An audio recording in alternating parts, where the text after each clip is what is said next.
রাতের বেলা ছোট্ট একটা ঘরে মোমবাতির আলোয় বসে পড়ছে 10 বছরের আরিফ। তার সামনে ছেঁড়া বই, পাশে রাখা একটা মলিন পুরনো শাড়ি। এই শাড়িটাই ছিল তার মায়ের প্রিয়, কিন্তু মা আর নেই। গত শীতে ঠান্ডা লেগে মারা গেছেন। টাকা ছিল না, ওষুধ কেনা যায়নি।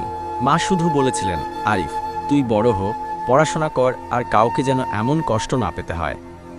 তখন ও আরিফ বুঝতো না কষ্ট কি জিনিস, কিন্তু এখন সে বোঝে। রাত হলে যখন পাশের ঘর থেকে ভাত রান্নার গন্ধ আসে আর তার ঘরে কিছুই থাকে না, তখন সে বোঝে। স্কুলে সবাই নতুন জামা পরে, টিফিনে ভালো কিছু খায়, আরিফ বোঝে।